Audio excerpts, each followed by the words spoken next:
nyo. Oo. Si Tatay Bong, mga kapapi, isa sa mga natulungan ni Papa. Ano yung tinulong sa'yo ni Papa? Binigay niya ako ng ano. Binigay niya sa'yo, hindi yan tip, ha? Oo, 5,000? Grabe si ka-business, ano? Bago? Laki mama, pinatabi niya. Dalawang cellphone niyo doon. Dalawa na. Sabi niya nga, di ba, pang vlog niya yung isa niyang phone. Kaya nga lang, di naman siya, ano. Kausap ko pa yun, di ba? Sa una kong vlog. Oo. Sabi ko, Kuya Bong, baka naman, baka iwan mo din kami. Oo. Hindi ko gagawin yun. Sabi niya. Oo.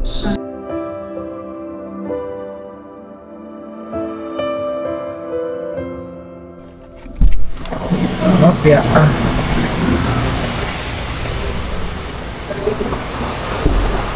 Yo. Okay na yun, sir? Ito na rin talaga. Sige po. Maraming ko lang po yung susi niya. Ay, yung susi. Pagkakalap di ba? Pili na lang po may live. Kaya na, mga kapapi, pa-change oil muna natin si Titanium. And ayan, kasama natin si Marilyn. Katapos lang namin ng dentist, mga kapapi. Ayun, kaga kasi kami natapos. So, pa-change oil na rin natin kasi nagbo-warning na eh. Matagal na rin kasi yung first change oil natin. Tapos, maganda magpa-change oil dito ngayon sa Shell. Kasi meron silang mga freebies. Meron din 10% discount. Tapos meron pang free camping chair, mga kapap. So, ayun. Siguro, gusto mo na kumain. Wait naman. Okay. Wait lang. Meron din sa Shell, mga langis. Ay, may pares doon. Hindi naman, kahit ano. Kahit ano? Oh, at may mga tanong din ako kay Marily mamaya. Ewan ko kung tama yung naiisip. O tama ba yung parang nakikinikinita ko, mga kapapi. Tungkol ito kay Kuya Bong at saka kay Jonathan. No? At ngayon, check ko muna po kung ano yung mga gagawin. Siguro, ano lang. Kung gusto mo na kumain, doon ka na kumain. Oo, dyan. Pagkakaya mo bang kumain, doon ka sa loob ng Shell. Doon ka na muna. O, sige. Okay, alright. Check ko lang, mga kapap.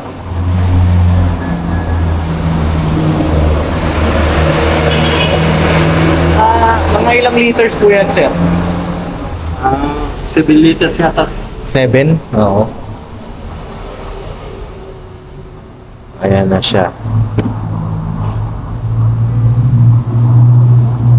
May mga nagpapa-change oil na rin po sa inyo ng gantong sasakyan. Kaya tinignan ko yung filter, modelo na ito eh. Opo.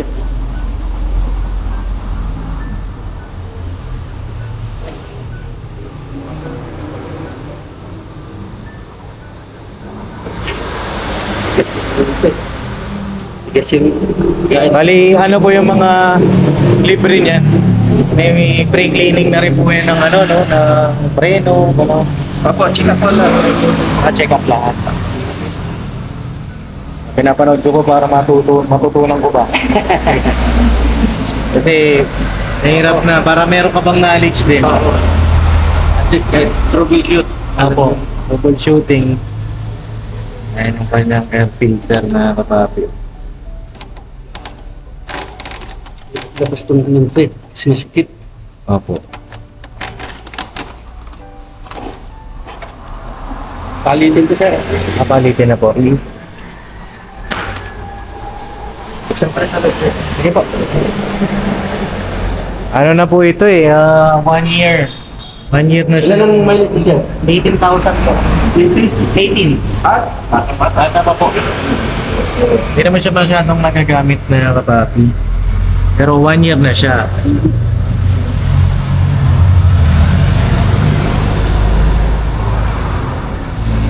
Ito po yung ano eh, yung regalo sa akin ni Papa. Siyempre, alagaan natin, di ba? Tsaka nga pala, mga kapapi, kaya naman pina-change oil ko rin. Bagaman, kailangan na rin naman talaga. Eh, pabiyahe tayo, mga kapapi. Punta tayong secret muna kung saan tayo pupunta. Meron tayo pupunta na malayo. Kaya kailangan nating magpa-change oil. Ano pangalan nyo, Tay? Nato po. Ah, Tatay Nato. Bali, Tatay Nato, may lumalabas na rin kasi dito sa dashboard ko po ng change oil. Apa. Mawawala po yun pagka na-change oil natin? Yung tools po, indicator, Oo, parang... baka mawala po. Oo. Kasi lumalabas yan kapag kailangan nyo magpa-service eh. Ah, okay. Oh, dumi rin to, palit din to sir. Ah, palit na rin po. Uy, grabe. Yan, Dito tayong langis sa loob sir. nakapili na po ako. May napili na rin po ako doon. Ah, okay. Galing na kay Ron. Apo. Okay pa naman yung try lang.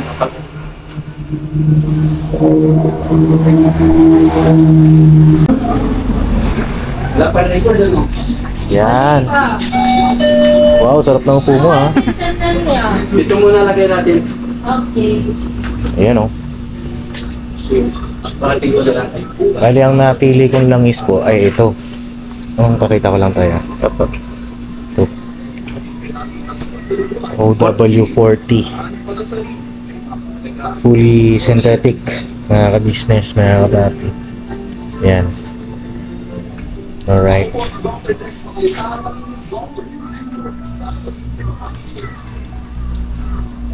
Tapos ito po yung yung free camping chair nila. Ito po ma'am. Ganda oh. Oo ha. Ilan? Ano yun, sir? 3.2 or 2 ano lang? Ano yung 2.2. 2.2? Apo. 2.2 by turbo diesel. Ano lang yun niya? Baka 6.2 liters lang. Yung sukatin ko lang, huwag mo na lista lang. Ayan, ang ganda ng camping chair nila. Mga free. Ma'am, ilan yung free na camping chair? Isa lang. Isa lang? Per 4 liters po, isang pack. Ah, per 4 liters. 4 liters po kasi ang kailangan po makapag-away po ng 4 liters. Minimum ng 4 liters na fully synthetic. Tapos may Ah, okay. Paano, halimbawa kung bumili ako ng 2 langis pang motor? Kakaroon pa ako ng isa? Sa Ah, iba na? Helix lang po. Ah, sa Helix lang. Sa ano naman po, sa advance, Oo. yung mga fully synthetic, free na siya, 50 pesos fuel. Ah, okay. Oo. Alright. Oh. Yung air filter na sir, Gcash or cash lang po yun sir. Ah, sige. Ito, pwede nyo i-card. Apo. Ah, hiwalay po yung price nun. Apo. Okay. Alright. Ganda ng camping chair. Kaso isa lang kasi pang 4 liters lang daw mga kabata. Pero at least meron kang free. Diba? May tatakpan ng shell.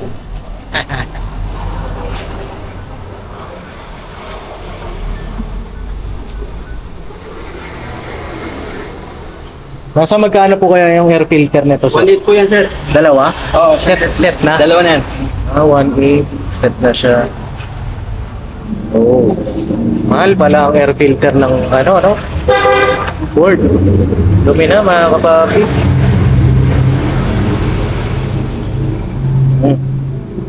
Bagay kasi nung first change oil natin, hindi naman din po pinalitan yun. Siguro Ito na palitan. So, isang taon na yung air filter. Opo.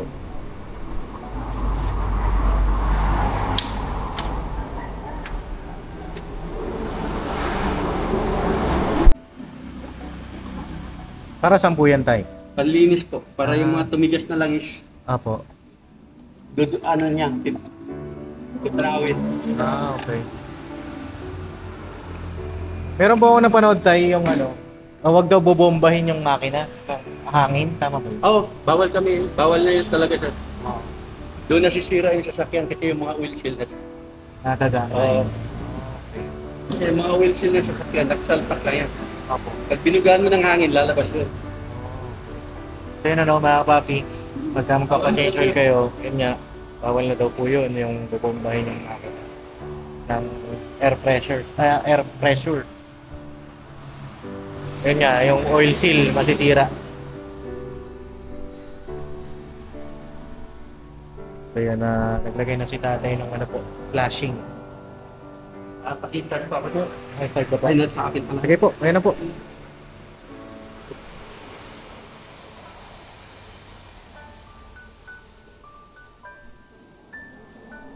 Ano naman po yan? Automatic naman siya. So yun mga kapapi, dito po si Kuya Bong. Si Tatay Bong, mga kapapi, yung na-vlog ni Papa. Nung nagpa-change oil si Papa rito. At ano ba yung ginawa sa'yo ni ka-business ng tayo? Sinuntok ka? Pero hindi naman talaga suntok. Parang bibirahin ka, gano'n. Anong ginawa niya sa'yo? Anong tinulong niya sa'yo? Anong ginawa niya? Anong tinulong niya sa'yo? Wala naman, tinanungan niya na ano. Kasi hindi ko napansin na nakaparada sa dyan. Tapos, ginaipon. Yung pala hindi ko alam. Binablog na pala ako. Simula. Tapos, Natuwa sa inyo. Si Tatay Bong, mga kapapi, isa sa mga natulungan ni Papa. Ano yung tinulong sa'yo ni Papa? binigay niya ako ng ano. Binigay niya sa'yo, hindi yan tip, ha? 5,000? Grabe si ka-business, ano? Binigay niya ako. Hindi ko naman siya ano na. Ito ba na? Ano nag-vlog pala sa akin? Yung bata niya, diba, apat sila eh, tatlong bata niya. Aba. Yung kumalating ako, kaparadat niya, pinagkumat siya. Hindi ko na alam na, pinaplag na pala. Si Tatay Bong, mga kapapi, may mga, napanood ko po yung vlog na yun, yung mga anak niya, graduate na, nakakatuwa. Mga kapapi, isang inspiration din ito si Tatay Bong, no? At, ayun, congrats tayo, dun sa mga anak mo rin, graduate, sa paghihirap, pagsisikap mo rin, no? Ano lang, sa yung gusto mo sa munisipyo, Nasa munisipyo na. o sa DOH siya. DOH? Oh, sila ang nag-aan ng yung nag-aan ng mga bikes. Aso, sa Opo, sa mga animal bites. Oo, sa DOH. Sa Maynila. Jose. San Jose. Nagkatulog siya ako. San Jose del Monte. Oo. Okay. Tapos yung pangalan ko naman, Sika. Oo. Ay, tayo, baka mapanood dito ni ka-business, may message ka ba sa kanya? Thank you. Thank you sa bigay mo. Anong ginawa niyo dun, tay? Sa Sinishare ko yun. chiner mo? Sinishare ko yung ano niya. Oo, hindi. I mean, anong ginawa mo dun sa tinulong ni ka-business? Binigay ko sa mga anak ko. Binigay mo sa mga anak ko. Bait na tatay. Bait na tatay, no, mga katatay. Ayun na, kay ka-business official. Shoutout daw po kay Tatay Bong. Ayun, isa sa mga nabira ng ating minamahal na ka-business. Nakaka-proud, di ba, mga kapapi? Sarap sa Hindi puso. ko alam na. Kaya sabi ko, ano na ito kilala ko? Sabi ko, Sabi ko nga po, anak ako ni Papa. Ako po yung anak niya, panganay. Papa Dins. Ito tayo, baka di ka pa nakasubscribe sa akin. Meron akong sticker. sa YouTube ko, sa YouTube. Ako, sa YouTube din. Sa YouTube ko sa YouTube tsaka Facebook. O tayo, kapit mo sa motor mo. Okay. Alright? Ayos na, Papi, yung Tatay Bong. Thank you rin po kay ka-business, syempre. Bango.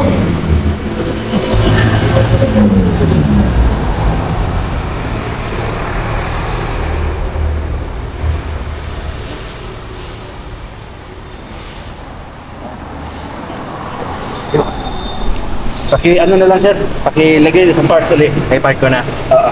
At hindi na siguro paanda rin. Okay. Ayun na po yung bagong air filter. Yan.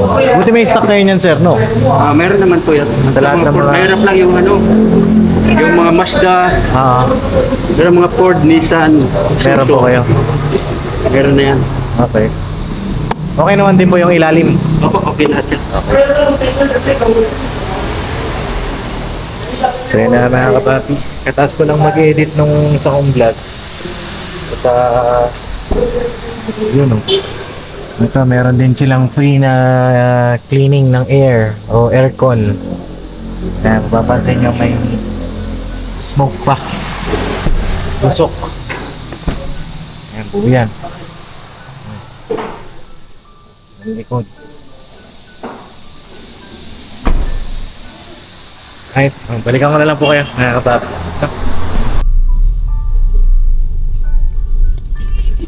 So yun na, mga kapapi. Ayan, pauwi na po kami. Alright, at ang total po ng binayaran natin ay nasa 9.6 mga ka-business, mga kapapi, kasi meron tayong discount na 10%. May discount po sa lahat ng oil ngayon ng Shell. Tapos meron pa tayong free na camping chair. Ayan, ganda mga kapapi, kaso isang piraso nga lang. Siguro pagka pina-change oil ko si Urban, dyan na rin, para magkaroon din tayo ng isa pang camping chair para may upuan si Jam, no? At yun nga mga kapapi, discuss natin yung patungkol kay Kuya Bong at saka kay Kuya Jonathan, no? Na si Kuya Jonathan ay isa sa mga natulungan ng ating minamahal na ka-business, na grabe rin po ang sakripisyo ni Papa doon, no? Na nung time na nakita siya ni Papa doon nga sa ilalim ng puno, na ang title nga po nung vlog ni Papa ay ang mag-ina na parang nakatira sa parang tirahan nga ng daga, nakatira sa tirahan ng daga. Kasi ang katabi nila mga kapapi, mga basura ando doon. At nakita nga ni Papa, natulungan sila na ihanap ng bahay, malilipatan. Ngayon din ang pinagkalooban din ni Papa ng hanap buhay. Kanya nga lang grabe rin ang struggle kasi matigas ang ulo ng Kuya Jonathan. Hanggang sa ngayon nga ay tinulungan na rin ng ibang mga vlogger ang Kuya Jonathan. Ay ganun pa rin mga kapapi, no? Minsan nga nagkaroon pa ng time na kung ano-ano yung sinasabi ni Kuya Jonathan. Bawa, iba yung nakaharap, iba yung sinasabi niya.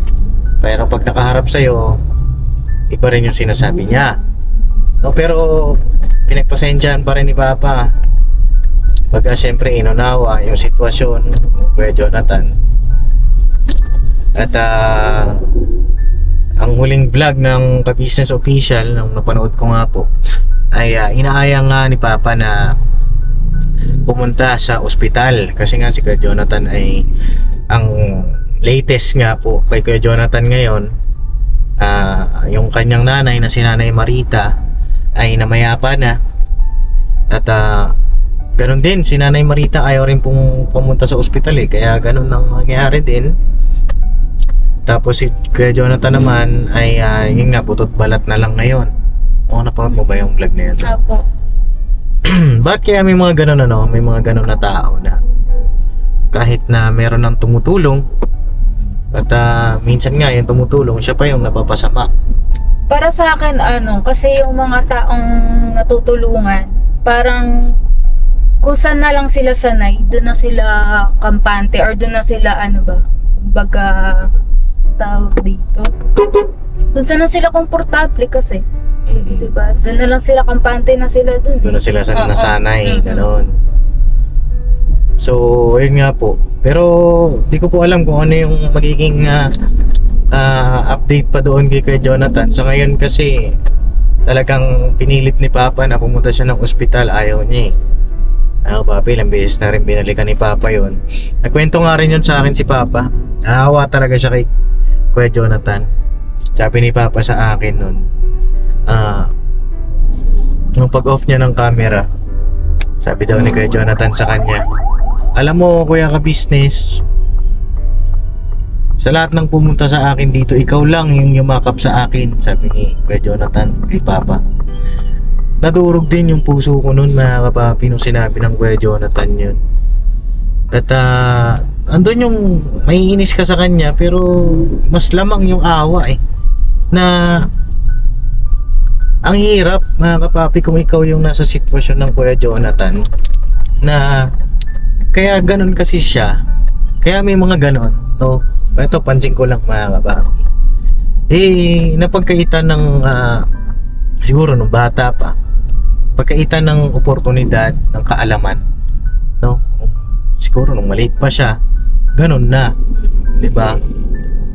Kaya sana, no, mga kapapi, yung buhay ng Kuya Jonathan ay maging aral sa bawat isa, maging leksyon, lalo na sa mga magulang. Kasi ang pinaka kawawa po kasi pagka naghiwalay kayo ng iyong asawa ay ang anak, no? Yun ang pinaka magiging kawawa. Pinaka magsasuffer. Oo, at si Kuya Jonathan din po ay bunga rin ng broken family, no? At mapunta tayo kay Kuya Bong, no? Ayun nga, sa katigasan ng ulo ng Kuya Jonathan, ganun na yung nangyayari ngayon sa kanya. Na imbis na dati nga nasa ka-business house nga si Kuya Jonathan, 'di ba? Doon siya, sama-sama siya sa mga kagwang. Kanya nga lang ayaw niya talaga, no? Wala doon yung kanyang saya. Wala yung ligaya niya doon. Mas gusto niya yung manghihingi siya sa kalye. Doon yung kasiyahan. Ngayon naman si Kuya Bong, mga kapapi, grabe rin ang sakripisyo at pagmamahal ng ka-business family. Kay Kuya Bong, no? Dumaan na pinarehab natin siya, diba? Grabe yung expenses doon, mga kapapi, kasi sa rehab hindi naman po libre. Siyempre may bayad yan. Ang expenses natin doon kulang-kulang o mahigit kumulang 20,000 per month, mga kapapi, yun, no? Meron pang mga gamot, meron pang mga damit, pagkain ang binibigay natin kay Kuya Bong. Actually lahat na binigay natin kay Kuya Bong, diba? At ang pinaka malaking ang naibigay o pinaka magandang naibigay ni Papa kay Kuya Bong, yung bahay niya. Na yun nga, ang sabi nga ni Papa ay walang sponsor po yun, mga kapapi. Yan talaga ipinagsikapan ng ating minamahal na ka-business official. Yung bahay po niya, siya po yung pinakamagandang pabahay project ni Papa. Sa 7 pabahay na project ni Papa, siya yung pinakamaganda. Bukod sa siya yung siguro yung laki, mas malaki siguro yung kila Tatay Tanyong kasi 4 ang kwarto nun eh. Pero yung sa ganda talaga, mga kapapi, tiles, mamahalin yung tiles niya, mamahalin yung bubong, naka hardiplex pa, diba, mga kapapi? Ang ganda ng CR niya.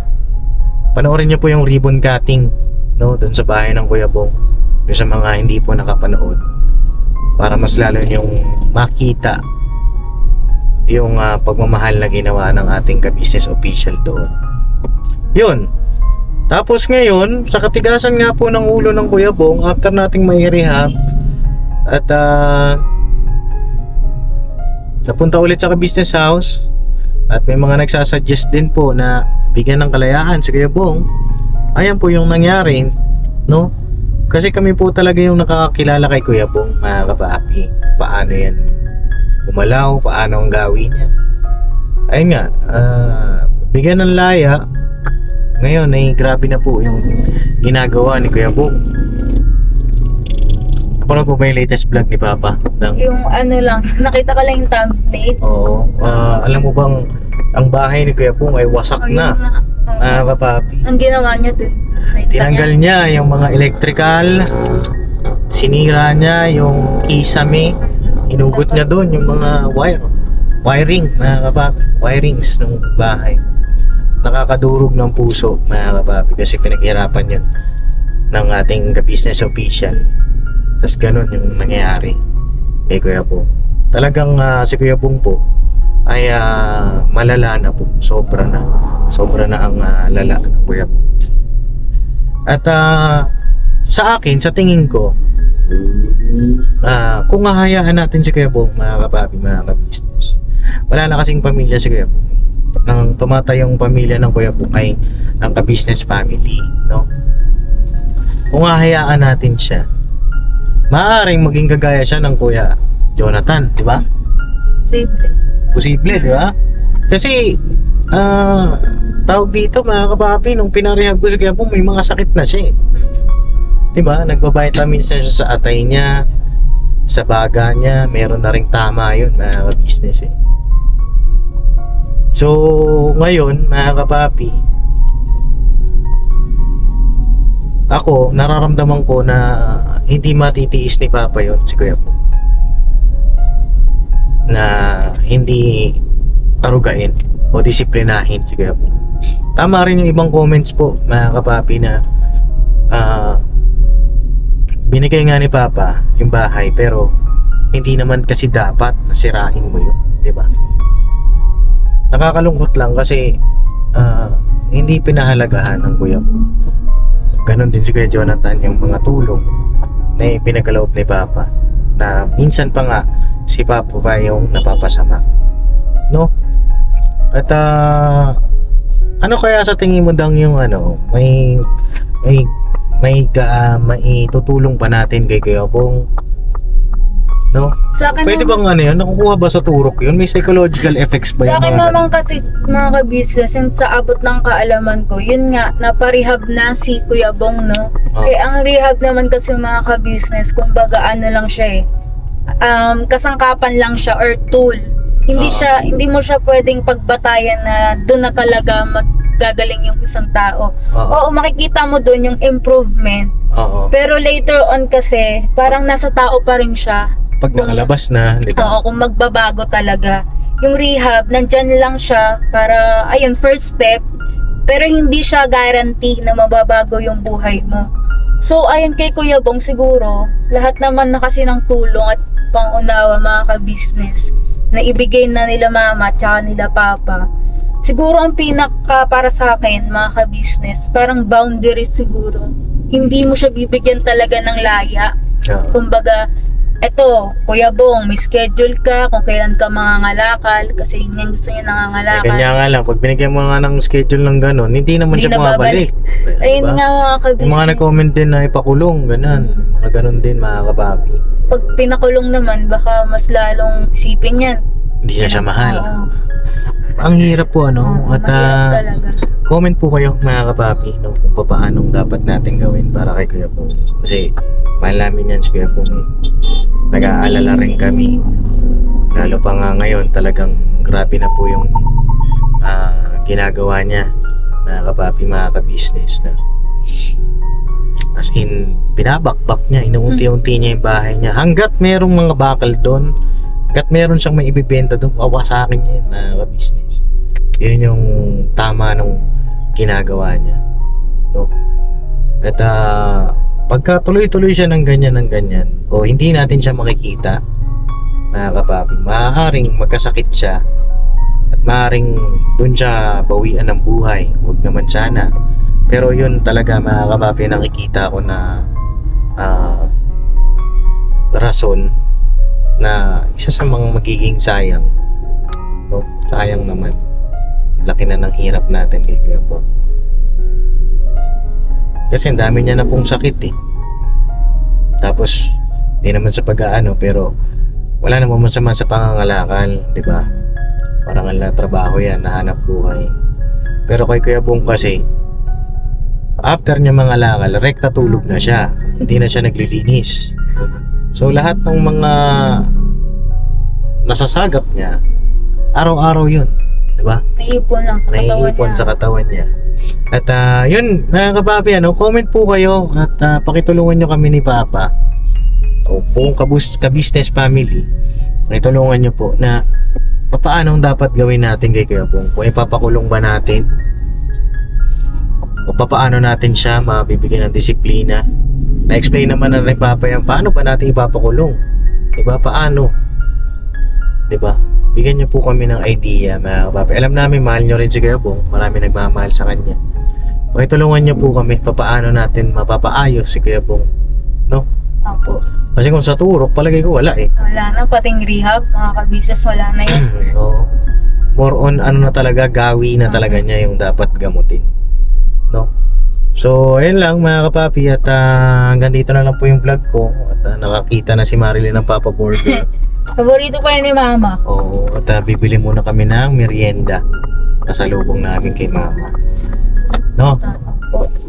So yun lang mga kapapi, mga ka-business. At tulungan nyo rin po kami paano dapat natin gawin, no?